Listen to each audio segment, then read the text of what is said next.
Well, good morning. My name's Jeff. I work here at About Florida Native Plants. We're located across the street from Wimbrow Park on Roseland Road in Sebastian, Florida.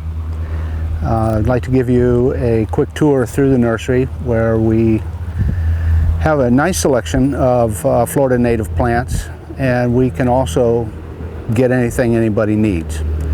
So if you'd like to follow me into the nursery, come along. Okay, we're inside the nursery now, and we're going to give you a brief tour of the different types of plants that we do have on hand. Jim's coming up with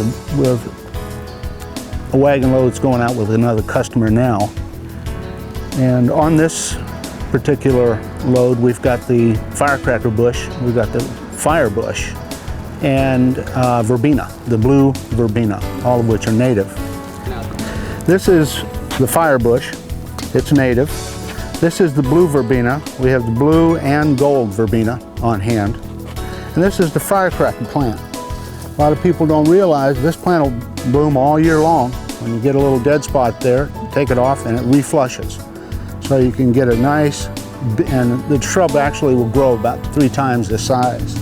So we also have a nice variety of non-native plants, different palms, and plants though that are very hardy.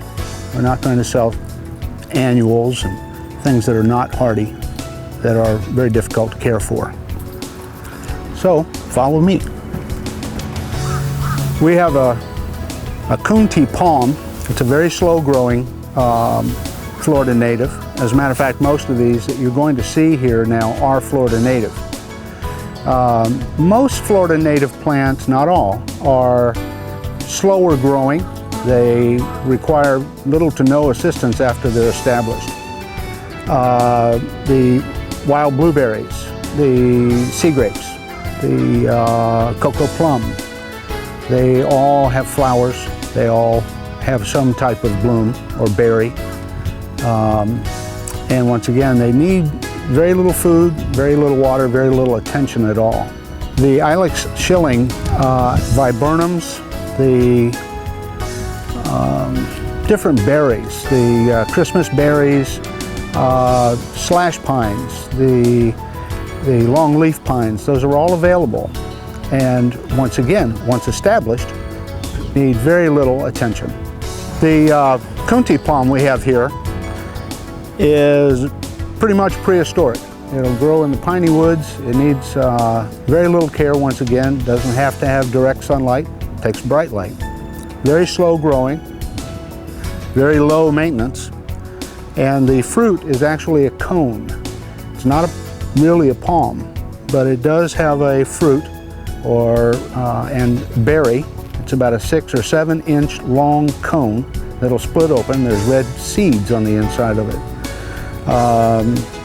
Slow to germinate, slow to grow, like a lot of Florida natives. We have a nice selection of different grasses, all native. We've got the muley grass, the cord grass, fakahatchee grass. We can also get the dwarf fakahatchee, the dwarf muley. These are stoppers. These stoppers have a small white little flower that comes out on them annually. They're very, very tough plants.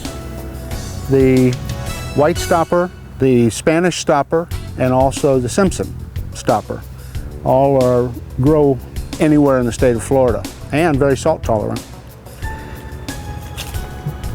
This plant here is the Indian hawthorn.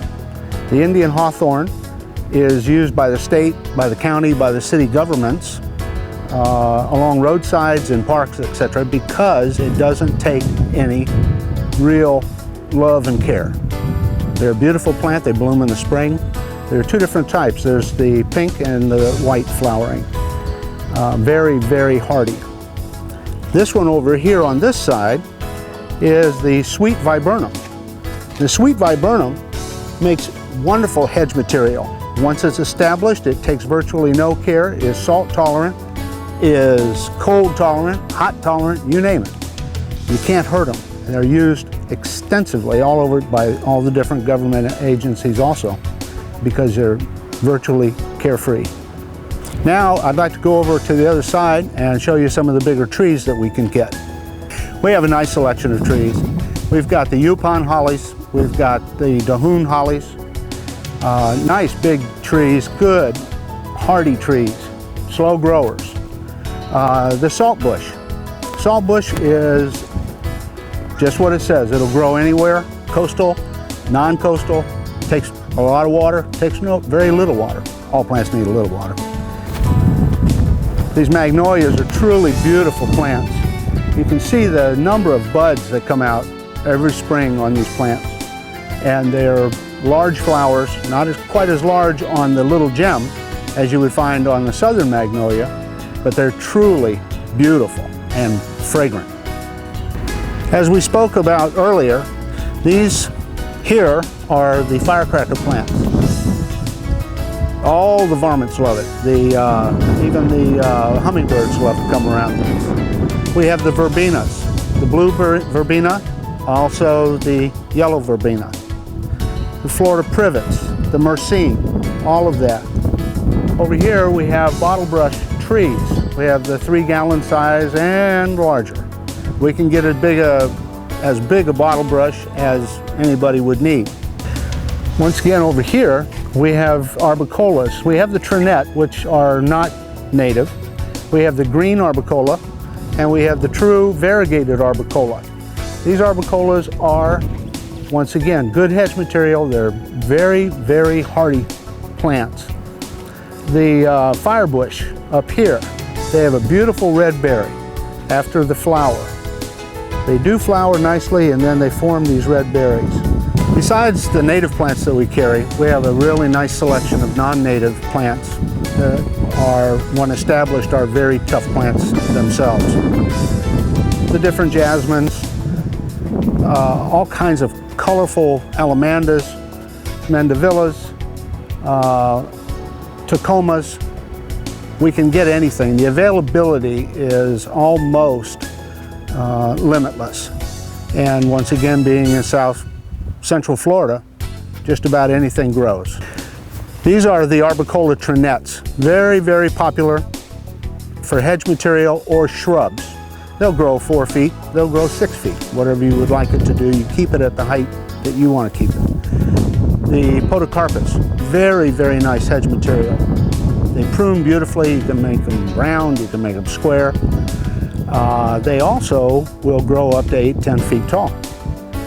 The next I'd like to show you is the buttonwood.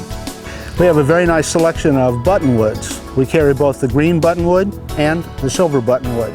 These plants are very, very hardy. They'll take the freezes, they'll take the heat. And after the amount of cold weather that we've had in the past year, there's a whole lot of people out looking to replace plants that were either killed or just look horrible and may or may not survive. The Florida native plants do very well. They really take the cold, they take the heat, they'll take the direct sun. A lot of cities and counties are actually mandating that homeowners, when replacing foliage or plants around their yard, use Florida trees, Florida native plants, for good reason. A lot less time and energy required to maintain them,